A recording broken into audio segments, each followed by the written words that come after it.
Manzoni Nzonzo Mosala ya sopa Tosi topo ya mote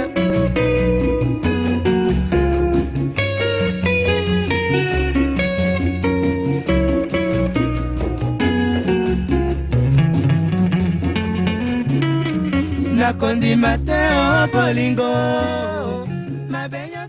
Au DCMP, Mazévalomètre, là nous sommes presque arrivés à la fin de notre émission. D'abord, une bonne mention. DCMP, Azobetana Mazévé, DCMP a quand même en forme. Alors, un message à tous les dirigeants. J'insiste. Nous avons insisté dans les dirigeants à Daring. Surveiller, vigilance pour que la fête de Lubumbashi est à la gâchette. Que tous les dirigeants à la Ligue.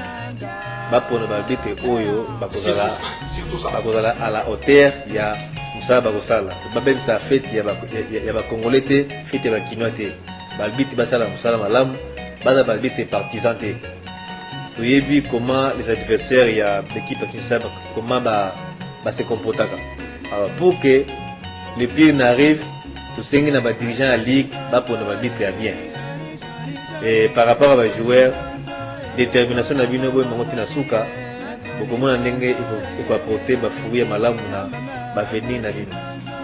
OK, merci. Moi je voudrais tout simplement dire pour conclure cette émission, tout le monde Dering a beti à na lukoko. Dering a gagné 4-0, il n'y a pas eu des incidents. Ma supporters va salir mon les choses étaient très bien.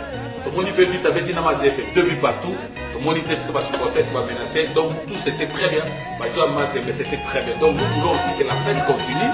Même Nakatana, on a que la meilleure équipe remporte. Donc, ce qui est arrivé que vite a gagné, Dering a gagné, pas de problème. Il faut vous en esprit la sportivité. Mais je crois que, par exemple, soit Katana, dans le biseau, par exemple, sportif, je crois fête que vous allez malade.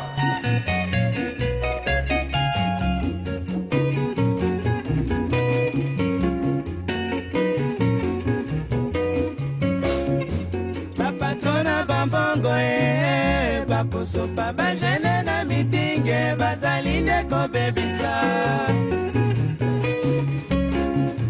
Mosala ya mpunda na boy Mosala ya zoto na boy Nazalina no mwana na kobe